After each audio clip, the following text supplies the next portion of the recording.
starting the session now. So, good morning, everyone. We are meeting on the fourth day, and the first session we have today is about art integrated language learning. Though the concept is not new to many of you, you must have been briefed about art integrated learning, but we have brought the same art integrated learning from a language teacher's point of view. Many times it is considered that for teachers of science or social science, this AIL is good, but we have called it AILL, art integrated language learning. As a language teacher's point of view, how art can be integrated into a language classroom to make learning more fun based, more activity based, and a more interesting activity. So I have Dr. Karthika VK ma'am from National Institute of Technology, NIT Trichy. I requested ma'am to have a session, and again I tell you, many of our resource person had some issues. Ma'am also for last 1.5 months, the whole family underwent through the problem that is not unfamiliar to all of us. COVID was there, the whole family is still isolated. But I requested ma'am and she got it that okay, I'll take it. And even though last week she was not good, so I had taken her session a bit late on request that maybe by the time I'll be okay. And I'm happy to say ma'am is smiling and a bit family getting better. We pray that the whole family recovers soon. And I request ma'am to discuss about art integrated language learning. Over to you, ma'am. Thank you very much, Ganga sir. Yeah, I hope I am audible. Am I? Yes, ma'am. Right. Okay. So I'll proceed without further delay. I'm going to share my screen, like the entire screen. So I won't be able to see anybody in the chat box or raising hands. So please, take your turns when I... Can you instead share the window, ma'am, if it is available? But the window will be giving only the smaller version, right? I prefer the larger version. Okay, ma'am. In case of any that kind of thing, I'll be monitoring and I'll revert. Yeah, please, sir. Thank you very much. But I request the teachers to take turns and respond to it. And please keep your mics muted.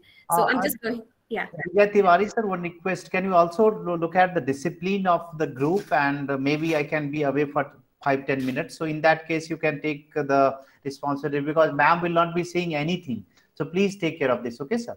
Okay, sir. Thank you. Thank you. Thank you, Vijay, sir.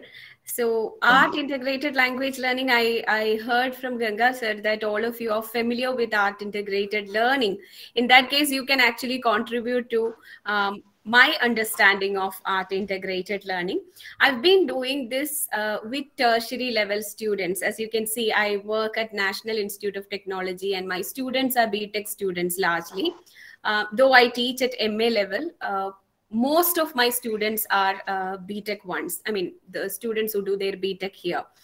And I tried this art integration with them for language bit and it really worked well.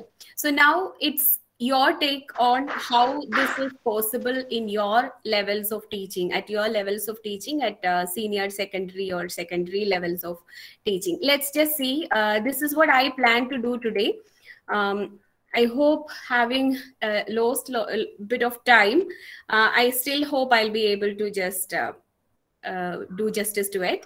So just introduction to art integrated language learning, inclusivity in the context of art integrated language learning, role of teachers, planning and conducting the activities, and finally assessment. I'm not going to deal with assessment in detail, looking at the time. We'll see how much we can finish. I just need to get you people start thinking about something that we already know, but we have to be on the same page and think alike. Something that Aristotle had told us, educating the mind without educating the heart is no education at all. We all know about it, and this is the proof. You know, we have come up with the 21st century skills list, and we've got thinking and learning skills and social and emotional skills. So if you look at it, you have creativity, critical thinking, digital literacy, learning to learn, communication, collaboration, emotional development, social responsibilities, everything as two different sets, neatly compartmentalized into thinking and learning and social and emotional types of skills. So we are looking at this 21st century skills. And if you go back to what Aristotle had said, you can see that it is about educating the mind and it's also educating the heart. Now, how do we connect heart with art is my task. So art and learning, in the introductory bit that you people must have read. Excuse me, ma'am. Yes. Your screen sharing is a small window. Please make it full window. It's actually full screen for me. Is it coming a small one? Yes, no, ma'am. It's full window. Please pin to your screen. It's a full window, ma'am. Okay, please fine. go ahead. Yeah. All right. It must be a small technical issue at your end, sir. For me, I think it is the full screen, and most of you must be able to see the full screen. Yeah. So art and learning, I was telling you that you must have had those guidelines, the NCRT booklet, which talks about art integrated learning. And there you can see Professor Rishikesh Senapati talking about the framework, he says that it's an equitable learning environment. It sets an equitable learning environment for all learners through their own access points. I found this to be really capturing the essence of the entire thing called art integrated learning. And when language comes to the picture, it becomes even more sensitive and a little political, isn't it? Because we always talk about language and language as a part of identity and all. So when you identify art and language, or equate art and language, or try to juxtapose art with language, then we are actually talking about a kind of self-expression or creating our own identity. So I found this to be really capturing a lot of things like equitable learning environment, and through their own access points, leading us towards the concept called inclusivity. Here we have to understand that art forms are meaning-making tools for us to interact, collaborate, and to learn. Then there are certain studies happened in the Indian context itself about art integrated learning.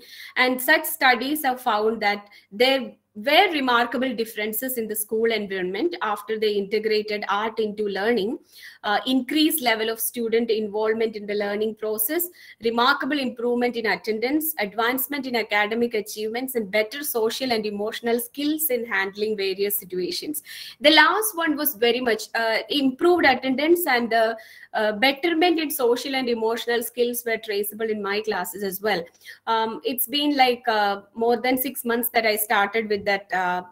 With 2 different batches, I tried this art integration at tertiary level, and it really worked well because they were more interested to attend the class. They were not just reducing the English classes as an entertainment zone, but they were able to access language through different art forms. That included major part of it included drawing, sketching, singing, or using music as a tool. And some of them even demonstrated the Bharatnatyam mudras and all. Last semester, I remember that. So such demonstrations and such skills that these students were, showing in front of the entire class, that gave themselves confidence, and that motivated many others who were hitherto quiet in their own spaces to come out and speak well. So it is actually contributing to their confidence, self-respect, self-affirmation, and stuff like that.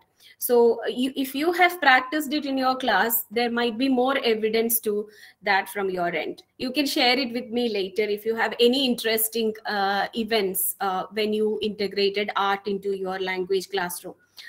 So art integrated learning actually focuses on social and emotional learning of the learners, and it places emphasis on the importance of problem solving skills, critical thinking skills, and creativity. If you look at it, design thinking is a very novel concept. That is not novel concept, we cannot say that, but it's coming into education in a very different way.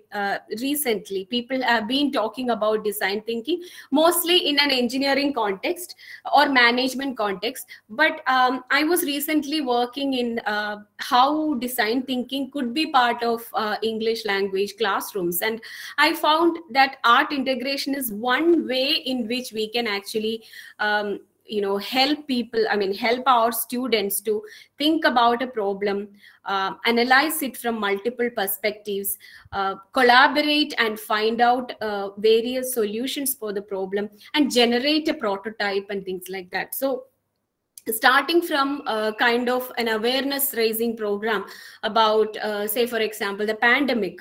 Okay, you give a task for them to create a poster which raises awareness, and they can either create a hard copy of the poster and then take a picture and show it, or they can digitally create it.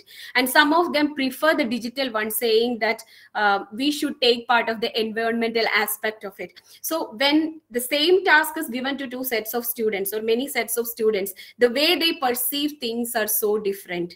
So when you are actually enabling them to think critically, think creatively, and activating their social and emotional skills, their empathy towards nature, their empathy towards each other, collaboration, and all those aspects, all those skills that we have seen in the second or third slide as the 21st century skills. So art is very useful in learning. Now, what is the difference between art integrated education and art education? If somebody can actually tell me, then I'll move ahead without detailing it. What is art education and what is art integrated education? Can you please differentiate between them?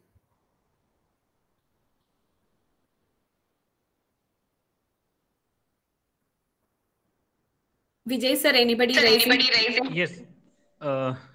Good morning, ma'am.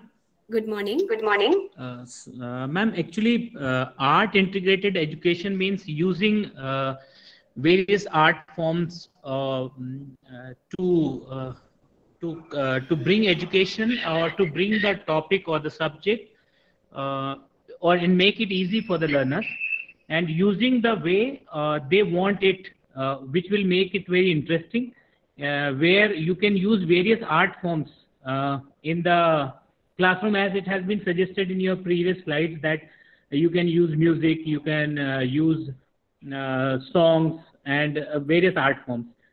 Whereas art education itself is learning an art. Here the child is, our focus is not on teaching that particular art, but to integrate or to use that particular art to make him understand the topic which the teacher wants to target. So that is art integrated education, and art education is teaching of that art. Absolutely. So I'm just skipping all that. I'm glad that you beautifully summed up everything that I wanted to say in this slide. Look at it. I'll start with the third point here, which is just giving an example. You do art education when you sketch a portrait or when you draw something, and you teach a student or you teach your child how certain strokes on a paper could define particular aspects of the portrait that you are going to make. For example, defining the eyes or defining the nose when you are doing the portrait of a person.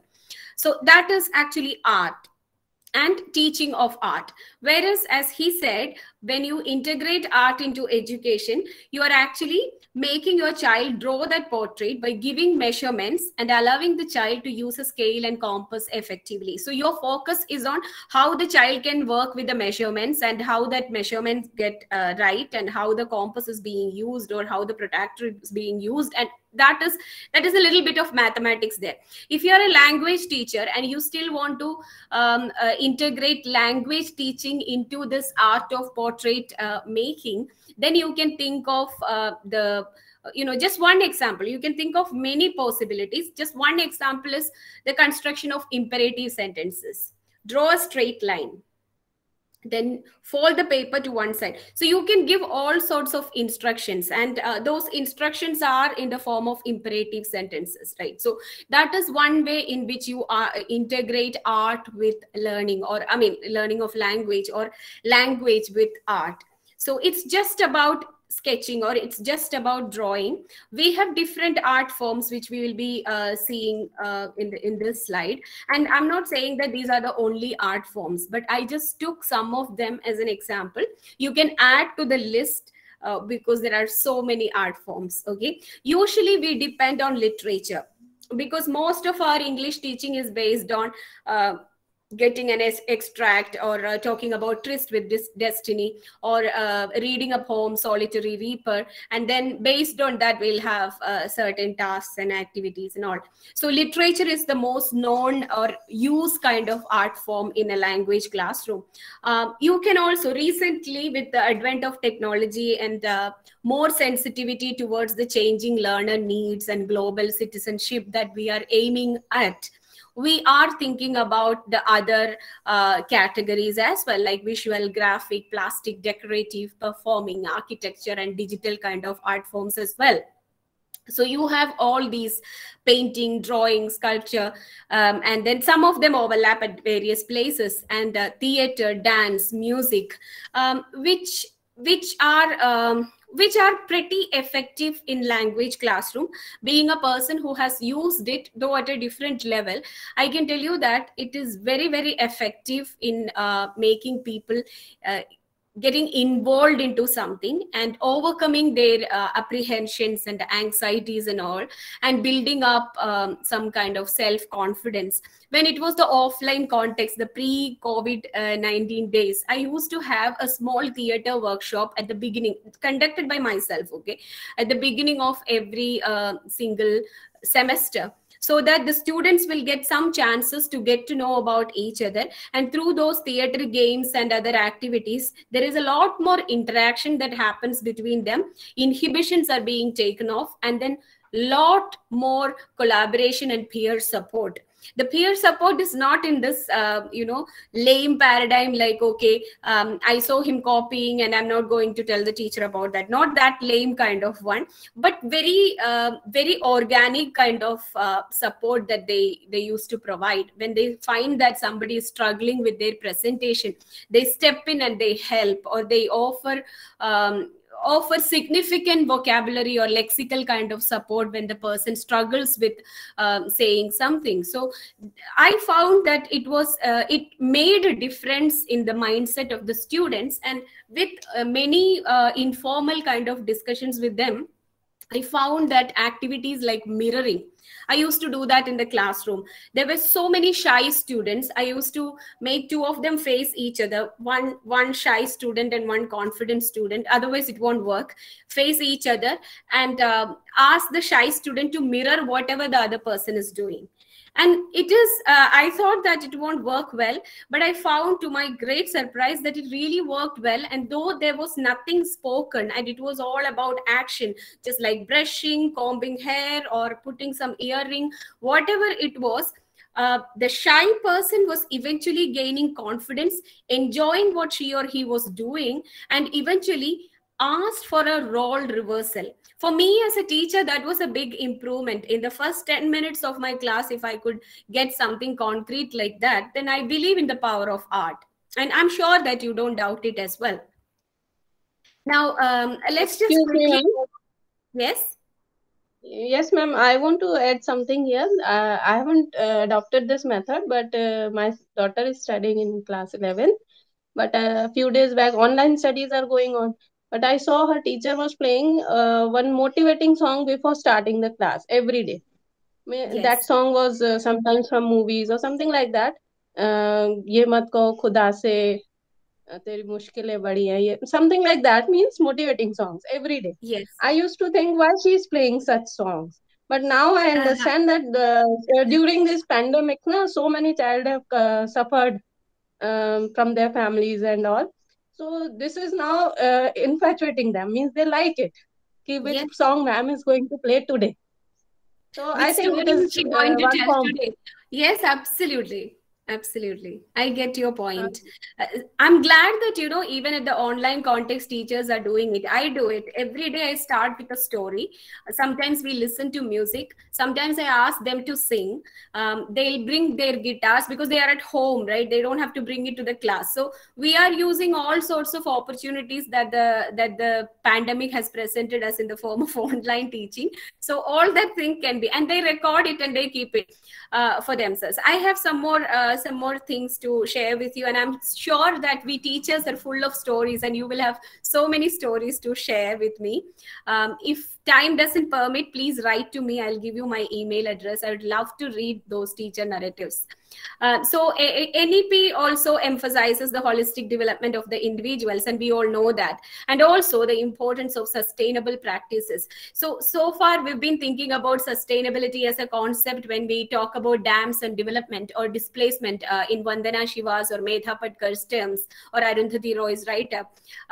Only about environmental aspects of it we suddenly used to associate sustainability with, but with NEP 2020, which is placing a lot of importance to sustainable teaching and learning practices in classroom, we really have to think and rethink about what we are doing and we've been doing in our classroom.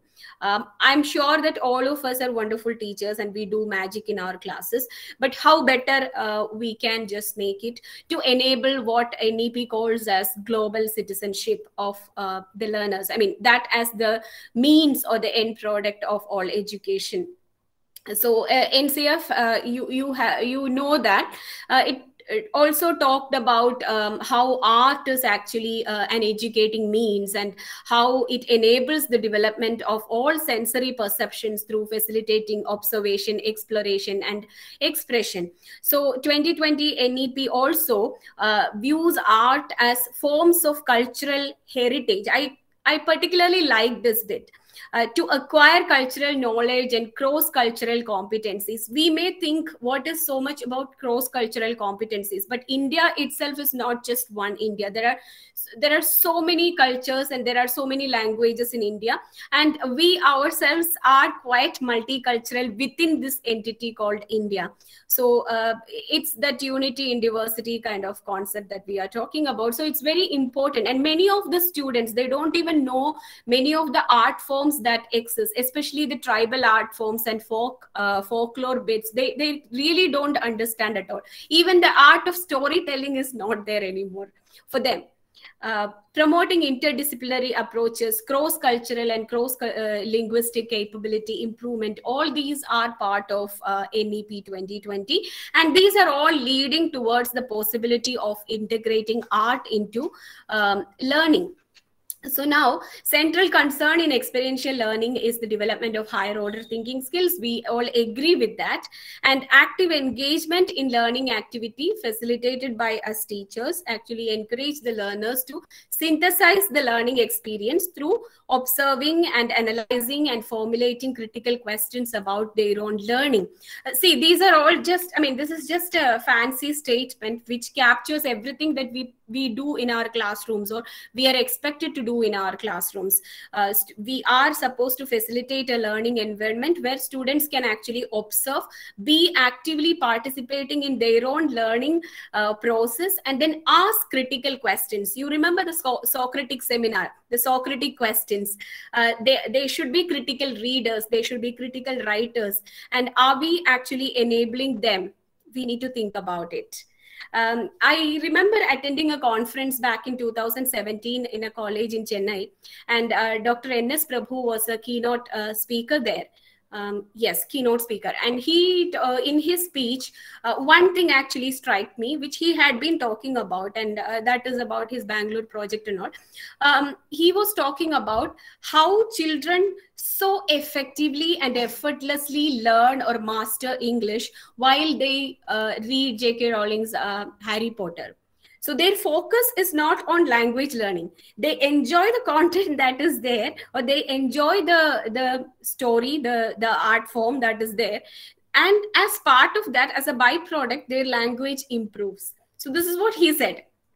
And I think that is that actually sums up our justification or our objective of including art into art in an integrated fashion into language learning. So here you look at these researchers. They say that art operates as a bridge between cultures and language, connects concrete and conceptual learning, and facilitates a setting to acquire and demonstrate understanding, even as fluency in academic English is still developing. So we are actually placing English into question here, or into the context here. Now there is a small activity for you. You can think about it. Please look at the picture carefully before you give me a response. Can you think of a possible activity using this picture of Mehendi design?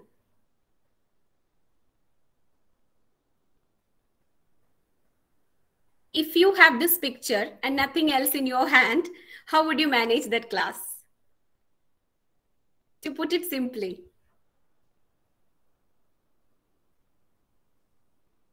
Actually, it is narrating whole picturizations of any activities, so we can arrange in the classroom for character based. So every students can imagine one characters, and like squirrel and bird stories and fairies stories. So they may be part in pictures stories also, so they have a good part and they can imagine imagine their part. So role play activities and imaginations there But will make madam, them. let us see some more orientation. Yes. How is what you said connected with this particular picture? Or my focus is not just on the picture, on the mehendi design itself. So how do you connect what you said with the mehendi design? How is it connected? Can someone else think as well? Thank you for the response. You have said so many things, but I just wanted you to narrow it down to this particular picture. That's it. There is nothing wrong in it. Excuse me, ma'am. We can use this picture in an English. I'm talking about an English classroom. If I am an English teacher and if I want to use this particular Mehndi design in my classroom, I can ask the students to distinguish between the designs on both the hands. They can write something, they can speak something on that. They can speak about the pictures that they see which are engraved or which are on the hand. They can find out what is written, dates, the names. They can describe the various designs which they can see, or they can write about the art form also. They can use the picture to describe the hand. Picture description, it's site of picture composition, that we can use it in the classroom. Absolutely. Sir, Ma'am, I am Vijay Verma from Government Model Higher Secondary School, Ichhavar. Thank you very much. Vijay, sir. So as he said, he has given you a range of possibilities. Now, let me just take you back to Bloom's revised taxonomy. So if you look at each steps, think about it. We don't have time for a proper demonstration. I have only 20 or 25 more minutes hardly. So please think about each step in Bloom's revised taxonomy, like remembering, understanding, applying, analyzing, and all that, evaluating and creating. You just think about it, and I'm sure that you can all formulate questions which belong to each level. Like we can have very simple questions. What do you see on whichever hand? Or, you know, it can be really like very basic level questions. And you can even have evaluating kind of questions. Why do you think both hands have different pictures? And what does it denote? So good morning, ma'am. Yes. Ma'am, I am Pushkar Singh from Government Model School, Gwalior. Yeah. Ma'am, actually what I personally can perceive in the pictures that are drawn on both the hands are that on the one side we should encourage the children to learn and go to school, and on the second picture, the picture gives us a message that child marriage should be banned. But I personally can understand. Sir, see, enormous possibilities of interpretation. Okay, this is what thank you for bringing that in. This is what I wanted to finish this slide off with. Thank you. Actually, this is I know this artist who has made this. I know the artist. To avoid copyright issues, I just got it from her, and the story is very simple. This friend of hers, who is the bride, she and the fiancé were friends from school, and they are getting married. And it shows on one hand where you have the school children's picture. It shows the places where they've been, and after the marriage, or the picture, I mean the hand where the marriage is being depicted, you can see some other kind of place, which is a European country. So there are many stories being told through these hands. So this is the actual story, and you don't have to tell them there is one right answer, there is one wrong answer. As Pushkar sir has rightly pointed out, or has thought about it and brought out, we should ban child marriages, or we should encourage students going to we should encourage children going to school. Multiple possibilities are there. If I haven't told you the story, you would have come up with many more stories like that, likely stories. Okay, so just a mehendi design, even if you don't have the hand right there, even if you get a picture, still it's an art form. Okay, double art. One is that it's a picture or it's a photograph, and within the photograph what is depicted is also an art, so you have double art. So you understand that there is a lot of language potential, and you can formulate questions, you can formulate tasks, you can have pair work, as the madam who spoke in the beginning has told. You can have role plays, you can have a discussion, you can have a speaking activity, just a basic description bit, writing something in present tense and converting it into past tense. Whatever we have creativity. We are all like wizards with the magic wand. We can create materials and activities just like that. It's just that we need to activate our own Bloom's taxonomy levels, our own critical thinking skills and problem solving skills. That's it. And enormous kind of possibilities and interpretations are there. And I'm going to talk about inclusivity. There was a book called Wonder by R.J. Palacio, which was made into a film later with the same title, starring Julia Roberts. And this is one thing that struck me from the book. Everyone in the world should get a standing ovation at least once in their life, because we all overcome the world. I don't think I need to explain it any further. We all had been through difficult times, and we all deserve a standing ovation. That's it. Now, let me just take you quickly through this parable from the Holy Bible.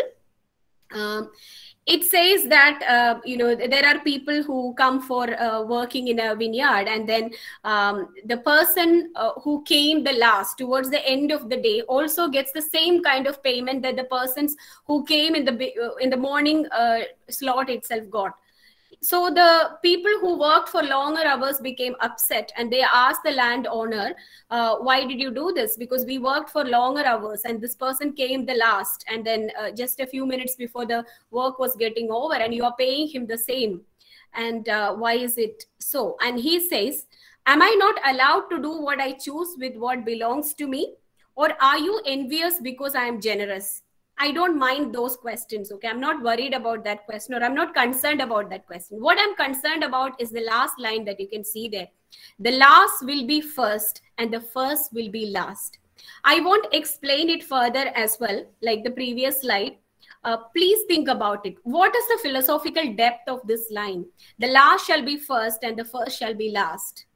It is, for me, a concept about inclusivity. So further, before going into inclusivity, let's just quickly look at Gardner's theory of multiple intelligences and Cobb's theory of experiential learning. So Gardner theorizes that people have different types of intelligences, and that is not limited to the mathematical intelligence, logical intelligence. It includes linguistic, musical, spatial, bodily, interpersonal, intrapersonal, naturalistic types of intelligences.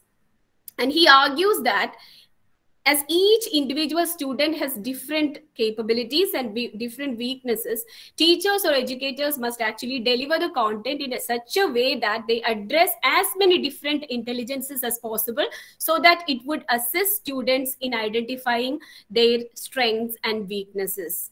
So this is one important concept that is actually working as a guiding theoretical framework for art integrated language learning. Similarly, the theory of experiential learning, it proposes that knowledge is created through the transformation of various experiences. And this theory illustrates that every individual has particular type of learning tendencies, and they are remarkably dominant at certain stages of experiential learning. You must have noticed that some students are so good when you show them something and then teach them. Some students are very good when they listen very carefully, when you go near them and then explain things carefully. One-on-one learning, in-group learning. So everybody has a particular tendency or particular learning style, And these theorists are saying that we have to address all their intelligences and all their learning styles. So now let us narrow it down to the concept of inclusivity in the art integrated language learning classroom. Arts provide people with a natural means to act and speak. Art forms can unveil important and elusive knowledge about experiences and subjective life of people. See, put in that words, it is very simple kind of a concept. Sometimes art helps us release our worries, our happiness. It gives us self-expression. Arts have therapeutic value, and it provides pleasure to the one who are involved in that. I remember when I was doing my +2 studies, and I was not very good in computer science. So the teacher used to talk about C++ and a bit of Java and all.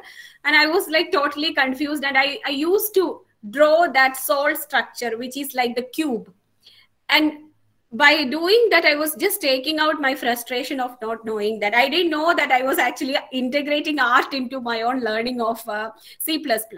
But that is a very minimalistic kind of or reductive kind of an example that I gave you.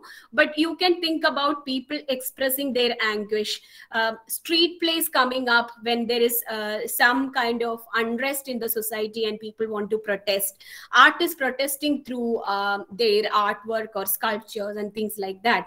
For every student with various difficulties or challenges, I'm not only talking about the physical disabilities, but generally we will have different inclusivity. Doesn't only mean that the person has a physical disability, and that is where the inclusivity concept comes in. But even people with people who are differently abled or people who face different challenges, we'll have various options to get them involved or get them looped into, roped into the activity that is happening, rather than going in a particular singular kind of fashion. So we need to think about the linguistic and cultural capital that some learners could have based on the socioeconomic status and their parental privileges and things like that. So art is actually an equating kind of force there. Just like, I used to think about the Indian Railway as an equalizer. Everybody travels in that at one point of time. So just like that, maybe a far-fetched example, but still, I think you got my point. And art will be an equalizer in establishing this kind of inclusive practices in our classroom. And now we are talking about the role of the teacher. Okay, so the Upanishad defines the guru as, gu means darkness, and the syllable ru, he who dispels them. And because of the power to dispel darkness, the person is called as guru. So are we actually stepping anywhere near being gurus? We need to think about it. So using art as a pedagogic tool, we actually provide a conducive learning environment in the classroom. And by incorporating it into the language learning, the teachers can actually assist students to become more confident, as I have already given you one example, deepen their cultural and cross-cultural understanding. People will think that this is my right and this is my wrong.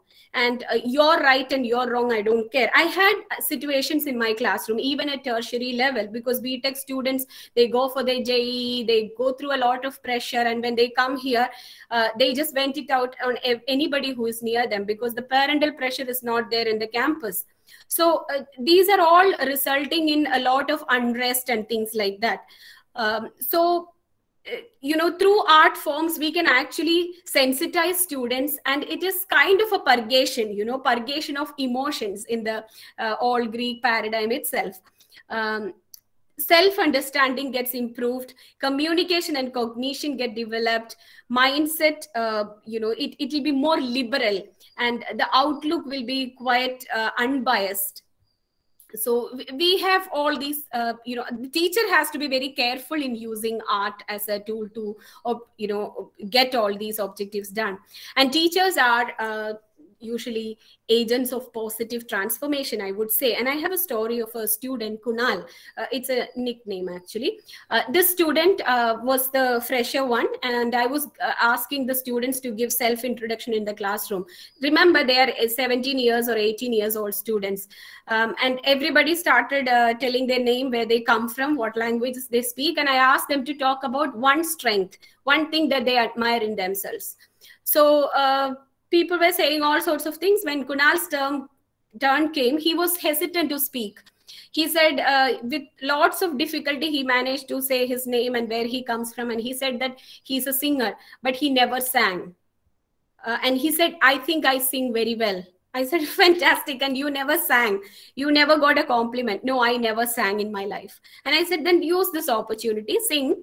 And everybody encouraged, okay, because they just wanted to have fun. So they said, yes, Kunal, sing.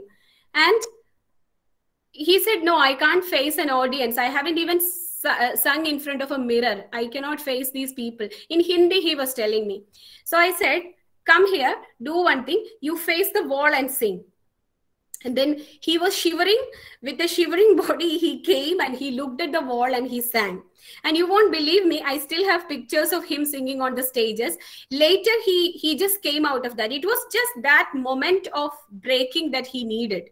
So once that happened, he was actually like blooming into a butterfly. He didn't have any problems thereafter.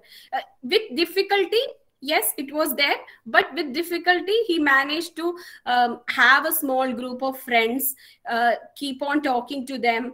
More than being isolated in a room, he decided to come out and be in the cafeteria with friends and all.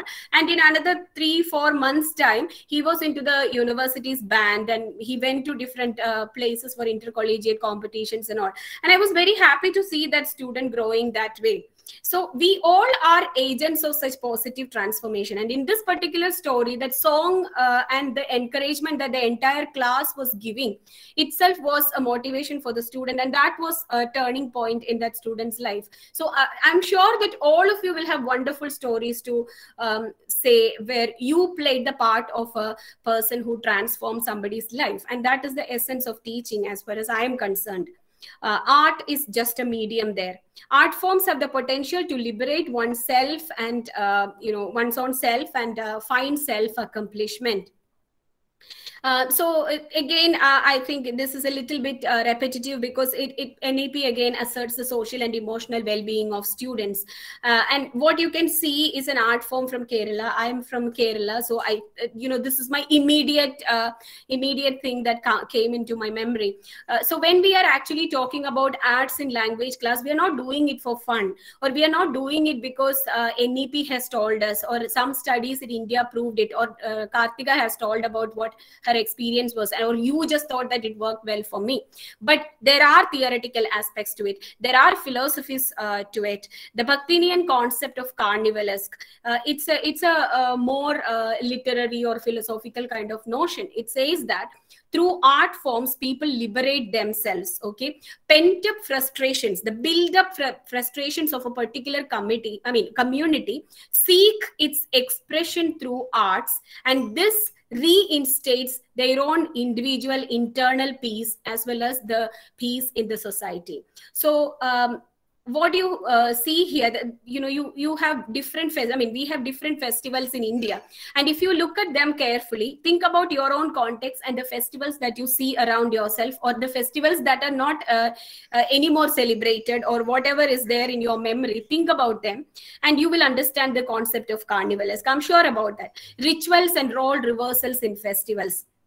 This example is from Kerala, which is called Theyyam, which is actually establishing social harmony. So it's about higher caste and lower caste and clergymen and people who are considered as downtrodden. On a particular period of time, the role reversal happens. So the people hitherto who were considered as people who were working class or people who were downtrodden, that is their festival.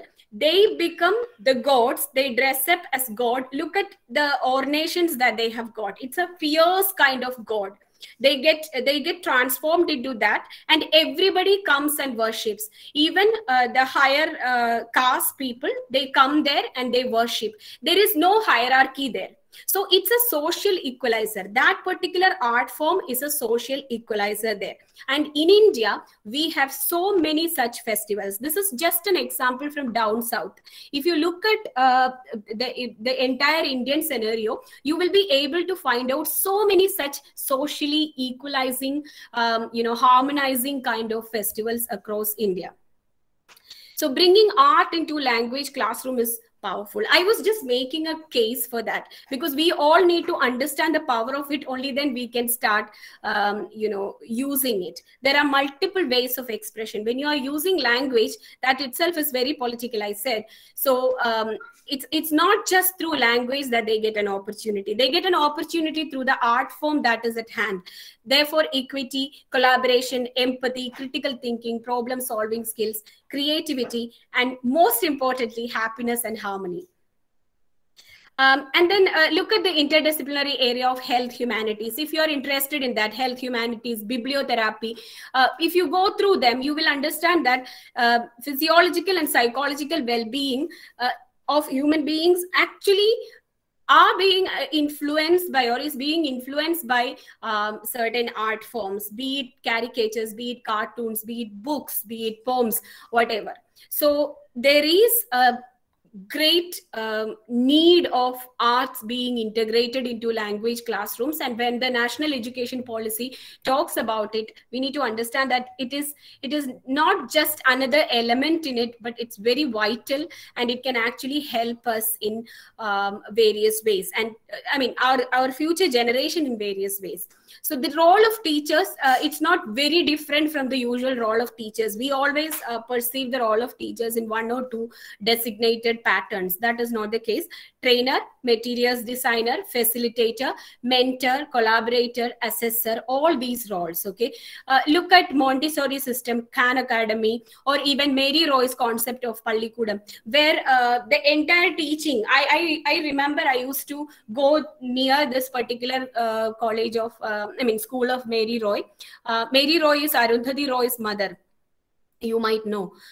So I used to see, when I was like in 4th standard, I used to see the boys of the school and the girls of the school with one teacher. They go to the cinema hall, and the way the boys are supporting the girls, and the girls are independent. Being a student from a government school in a village, I used to really like envy at that kind of confidence that those students had. It was not about being gendered. It was not about you being a boy and me being a girl. It's about, I am a human and you are a human. Let's mutually support each other. Let's have a symbiotic kind of relationship. It was really amazing the way they took care of each other.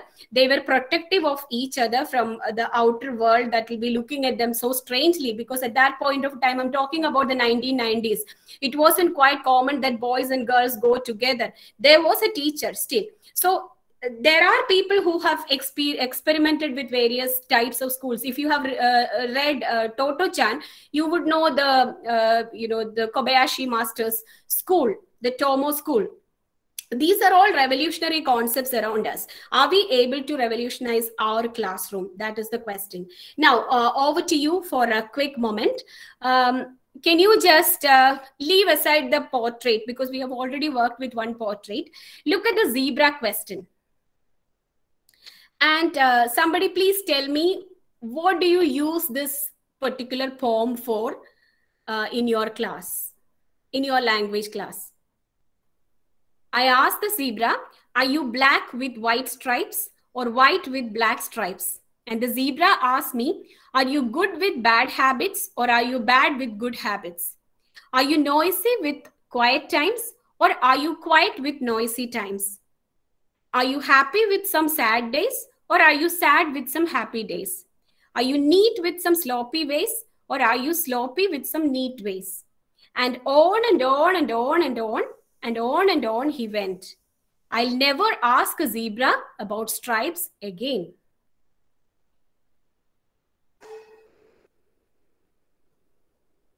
Can somebody tell me? How would you use Ma'am, this? it can be used to teach vocabulary. in the classroom, English classroom, to teach the antonyms, opposite words which are frequently used in each and every sentence. Okay. Can also be used to frame sentences using these antonyms. Means in a language class there are many concepts. It's what's the target of the teacher. If the teacher is targeting vocabulary, it is a beautiful poem to teach the opposites. Yes. Thank you very much. Anything else other than vocabulary, synonyms and antonyms? Anything else comes to your mind?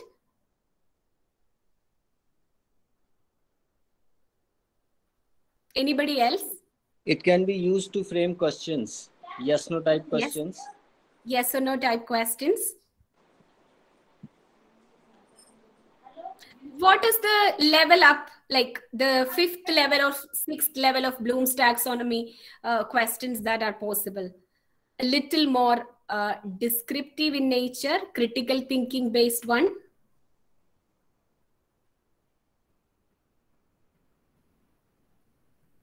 Think about it. I will leave it with you. Think about it. Now, the art of teaching is the art of assisting discovery. We also need to discover. Okay. Imagine a typical day in your language classroom. You walk in with the plan for the day, but you read from the students' faces. Don't we do that? This is not an online class. I'm talking about the good old days and the greater future days to come. The students are low in their energy level and not motivated to have an English class at all. Will you still go ahead with your original plan? If you do not, how would you begin the class? What changes would you make to your original plan? Will you totally abort your plan to teach and go ahead with an on-spot idea? I would like you to respond to this. Not question one by one. Just a question. I mean, just an answer or response to this situation.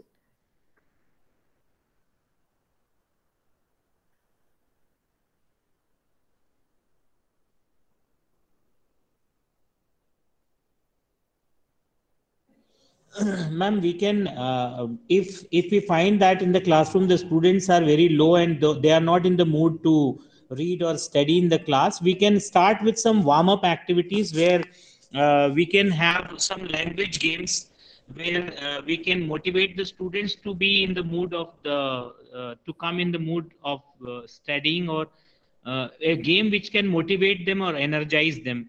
A warm-up activity we can plan in the class, and then later we can start or come to the original plan. Okay, thank you very much. Yes, language games, some warm-up activity. I'm a person who doesn't believe in all these jargons, going about the pre-task, post-task, while task. I believe in that practical bit. It doesn't mean that I don't know them. I just believe in that practical bit. So as you said, warm-up. You have given one example of a language game. I remember my childhood when I was in first standard, second standard, third standard and all. Teachers notice that we all are just knackered, and then they come and they say, everybody stand up, sit down, raise your hand, hands down, hands up, all that. Some physical activity so that, we come out of our slumber. She thought, but that never happened with me. I still sleep. So how can a creative teacher start a class? Can you give me concrete ideas like what you said as language games? Give me one concrete idea to start with. Don't tell me warm-up activity. Warm-up activity is an umbrella term. Just give me the concrete idea. What do you do in your classroom? You should know that, right? I don't know. Ma'am, I sometimes plan a ladder game. Sometimes I believe in having the back to the board game where the students are supposed to think about a word which is this is again game. Language so, but that's a concrete example what we do in the class sometimes. Okay. Yeah. Okay. So yeah. It's the word is written behind the board and the student has to. Yeah. Sometimes sometimes we give them, for example, if I say that we are today we'll be playing a game where you are going to write the names of the movies and the target language is English, and we make a ladder and the students will form the groups, they will run towards the board and write the names quickly so that they can win. The one who completes the table first will win. In that way, actually their mindset will go against the original class, and then if we find that the students are again in the mood, we can begin with the lesson. Absolutely. Thank you very much. I think there are some responses in the chat box. Could somebody please read out if there is something? Or should I stop sharing and come? It would be great if there is any response, you can read it out. Are there anybody else with any other ideas? Different types of language games other than that? Okay. Ma'am, I think the poem or song can be used for just the songs increasing the level. Okay. Songs and music can be used. Good. That's a good way to start. Very good. Anything else? Hello. Yes. Hello. Ma'am, I applied a new method.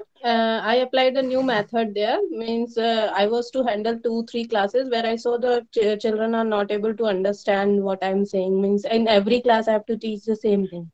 So just to make them understand, I started the game in the assembly time. Means I was calling the names and I used to ask, okay, who knows more about this? Means just a fruit name. Okay, what you can say about this apple I have in hand, or the picture I have in hand? Only one sentence. So I started this in assembly so that all of them can participate all together. Okay. No need to play in particular class every day. Yeah.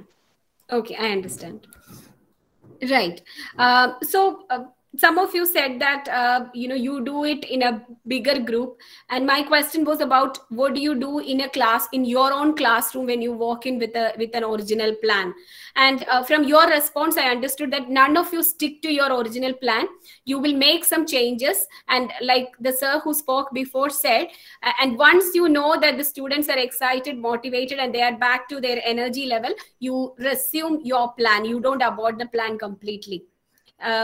Good. You can use a picture. You can also use stories. You can also use songs. You can use poetry. You can ask them, or you can get them quiz each other. Different activities are possible. And we do that. It's just the time that you people are not able to respond to it. Now let us just look at how we are going to frame a kind of art integration, art integrated language learning lesson or an activity. First, we need to identify the language aspect that we need to teach. For example, if I want to focus on grammar and vocabulary, or grammar and listening, something like that, you just focus on one particular aspect and pinpoint. Simple present tense is what I'm going to teach. This is about the example that I'm going to give you today. Identify the most practical art medium. So what is most popular among students and what is more accessible to you for that particular day? The infrastructural facilities, technical support, all those things you have to take in your mind, which you will do. And the strength of the class as well. If I'm going to a 60 members class, and if I have a very different activity which needs a smaller group, it may not be practical. So we have to really think about it. So here my focus is on music or songs. Find how to integrate songs into your classroom. There are multiple ways. You can either ask your students to think about some songs in their own language or in English, or should you actually pick the song up for them? Okay. And here my decision is to pick a song on my own. And then when you are to choose the song, decide the language. So I'm choosing the song, so English or any other language. I think, okay, English will be better. So let me just choose English now. For the time being, I also use other language songs as well, and then get them do various activities, like ask them to translate that and explain it to somebody, or make that song a bit of conversational, in a conversational mode. Different activities are possible with the song's lyrics. Sing along. There are so many other things to do. So which song will be most appropriate to teach simple present tense? I have to think about it. Search internet for options. Narrow down a few choices, and I need to make sure that there are no unparliamentary kind of words or obscene words in the lyrics. and identify and come down to one particular song. Get the lyrics downloaded, check them again, think about various activities that are practical, that are possible, or that I can plan around that particular song. And I need to make sure that my students actually listen to it. It's not just a reading activity, they listen to the song.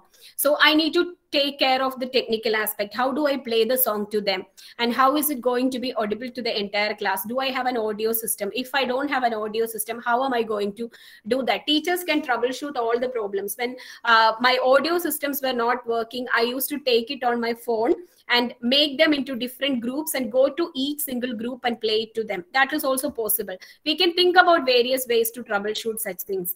So here, I'm just coming to the end of the presentation. You look at this grammar, simple present tense, and the song is this one. I'll try to play it. No, I don't think I should have to play it. The lyrics are here. You look at this and quickly, we really don't have time. She hosts a TV show, she writes the rodeo, she plays the bass in a band. She's an astronaut, a valet at the parking lot, a farmer working the land. She's a champion, she gets the goal, she's a ballerina, the star of the show. And then I blanked out some lines. She flies an airplane, she drives a subway train, at night she pumps gasoline. She's on the council, she's on the board, she's a politician, she praises the Lord. She is not just a pretty face. So how would you use this in your class? Can somebody please quickly tell me? Karthika ma'am, very small request. I'm winding it up in 5 minutes. Thank you, ma'am. Yeah. So as quickly you respond, I'll be winding it up. Ma'am, we can make a beautiful web chart using all these new words. Sorry, madam, I couldn't hear you. Can you please repeat? Ma'am, we can make a beautiful web chart with new words. Okay, beautiful chart with the new words. Right? Good. So that is towards vocabulary. Right. My question is, how do you use it to teach simple present tense? So vocabulary, of course, that is possible. Simple present tense I teach through daily routine, madam. I give. No, my question is, how do you teach them simple present tense using the lines that you can see there? She hosts a TV show, up to she's a politician, she praises the Lord. Remember, it's a listening activity.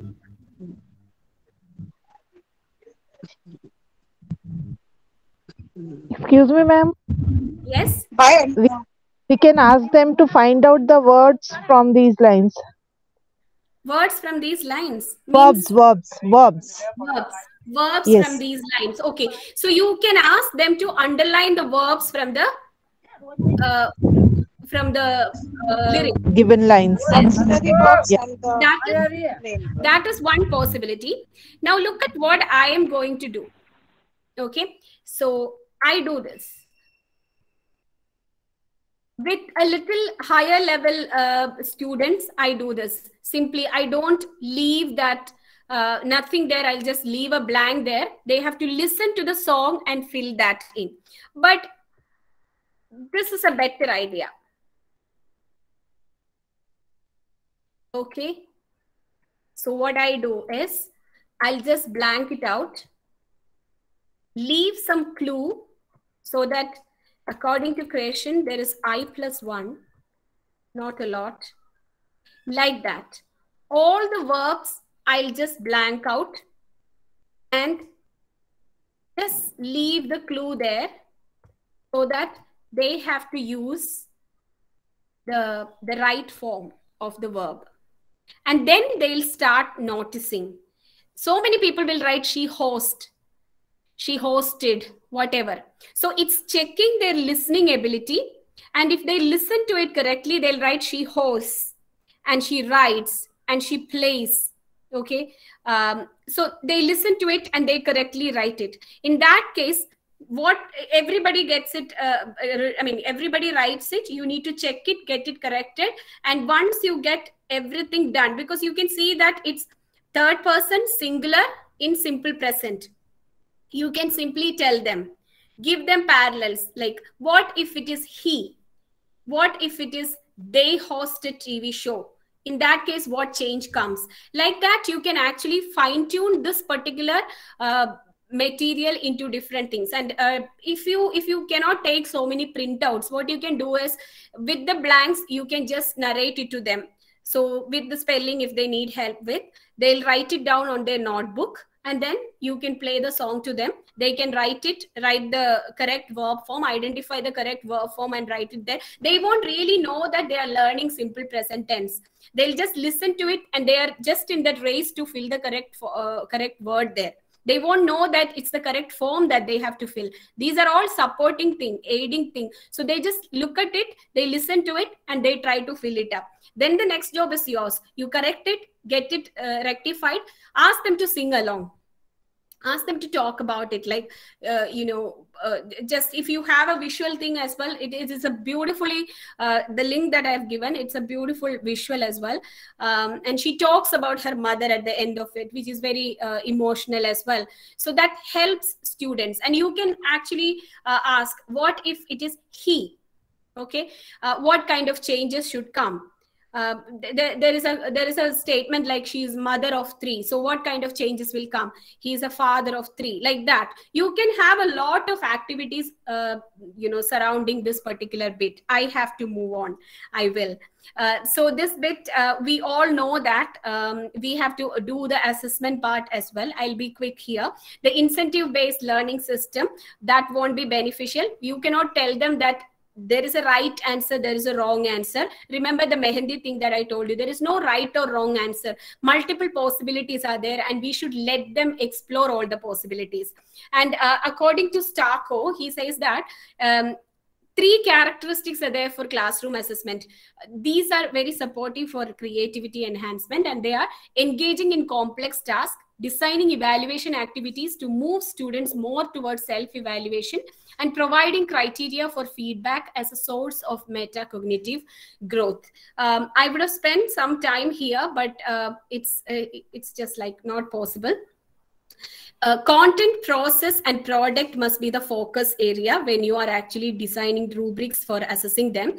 And for each of them, for content, you have to think about descriptors that describes how the student performed in the art form and how the student performed in the language. Similarly, the process also, how the performance is in art form, how the performance is in the language part, like that.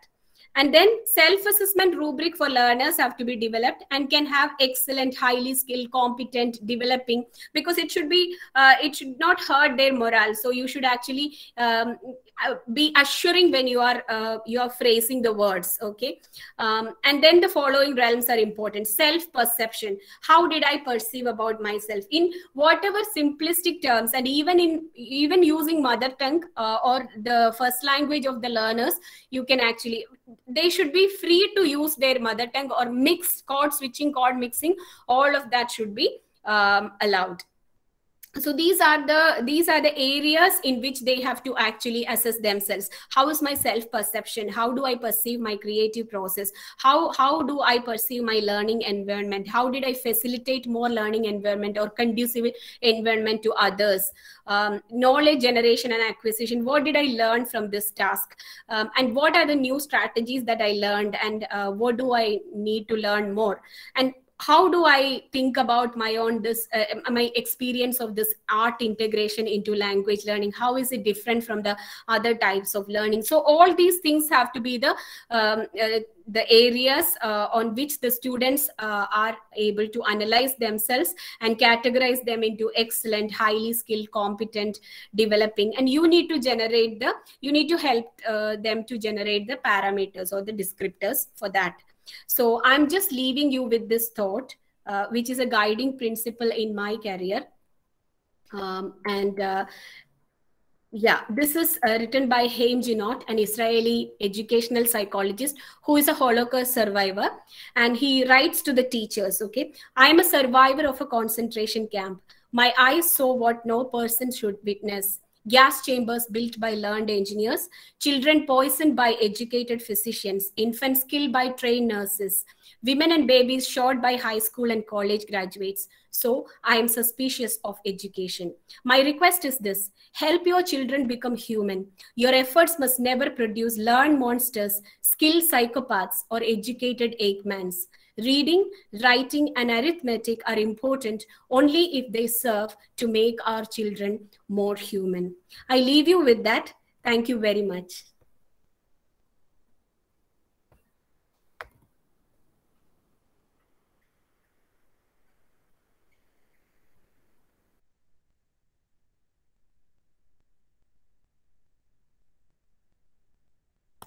Thank you. Thank you very much, ma'am. I hope you're done. And the session was also very interactive. So you have taken a lot of questions as well. Are there still any quick questions? If there is any other quick question towards the last, I think ma'am has made the session really very interactive. So a lot of discussion has already been made. Madam, would you like to? Yes, ma'am. I just have one question. At last, when I was listening everything carefully, when you were telling about designing the rubrics, one thing I just want to have your view that when you told that the learners should be free to use their mother tongue. What will happen, ma'am, if they don't use the target language, they only use the mother tongue? What strategy we should use to solve this problem? Sir, there is no a single answer to that. We will evolve finding more solutions. But what I did in my classroom when I had a student who only spoke in Telugu was that I encouraged him, and I used to get help from others in translating things that I tell him. So he used to pick up some English words, and I encouraged him chord mixing, like using some bits of English words here and there. And that is how I try to interact with the student, and the other students were able to assist him in studying his speech with some English words in between. So largely Telugu speech, but studied by some English words. So this was a gradual transition from his purely mother tongue based, like Telugu based talk, to English. So this is one thing that I can offer. And there is nothing wrong in students using the mother tongue as long as they are able to come to this transition phase. So that facilitating the transition phase is a challenge for us teachers. I totally agree with that. But such studying of the target language in between is the solution that I see and I practice in my classes.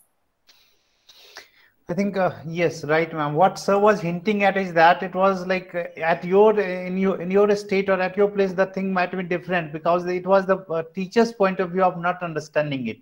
What sir was hinting is that here teachers can understand the learner's language because they have the similar Hindi.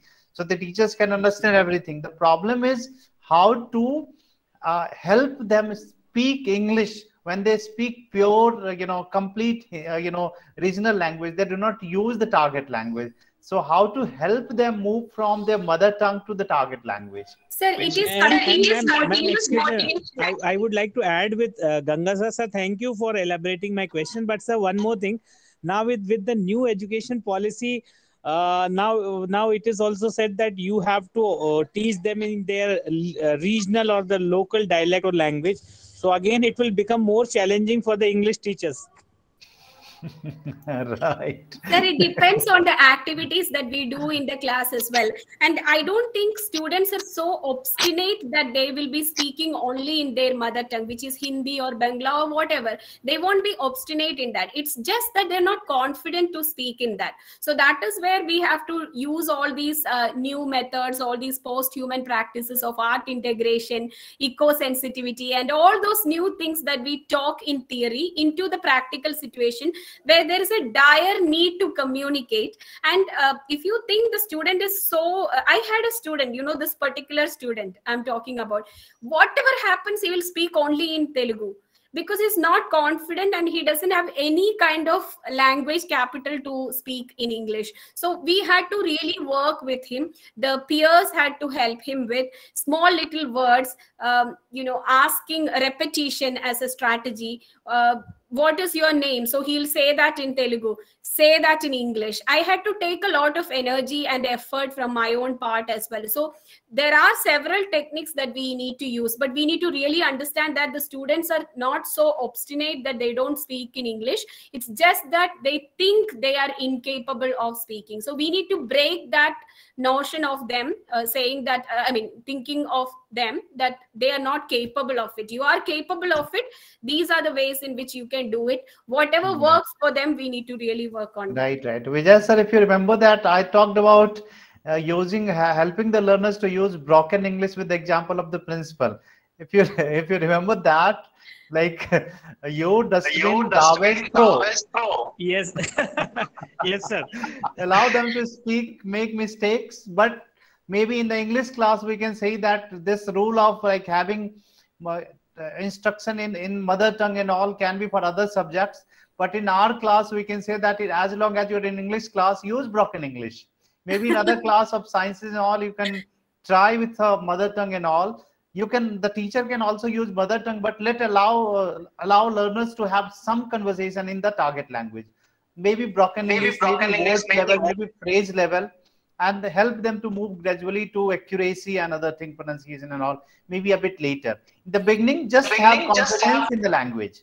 See, I still promoted the use of first language in my class. Even now, I do that when I find students find it very difficult to communicate. And I use translation as a method as well. I just leave something like the principal is revolving around revolving in the corridor, which is a wrong construction, right?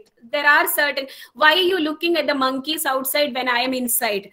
So I just give them all these funny coinages and ask them to translate that into their mother tongue, and then ask them to find out something similar in their mother tongue and then get it translated into English. They work in groups, and that group dynamics will help them pick up vocabulary. And this particular student, who is a case actually, whom I really like, case in the sense I'm not just materializing him, I'm just saying that he was a very curious kind of person.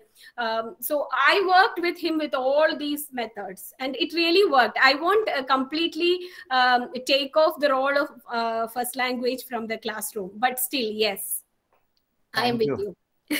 Thank you very much, ma'am. I think a lot of discussion has taken place, and ma'am was able to try to discuss about the topic, and she must have discussed a lot of new ways how art can be integrated, up to the point that how even the target language problem can be solved. So thank you very much for discussing this very topic of art integrated language learning, and I hope that this will open a new horizon into language classroom and how to proceed further and make language learning a fun activity, a very interesting activity for the learners. Thank you very much, ma'am, for sparing your time and interacting with the learner, with our teachers, and helping them make the classroom better.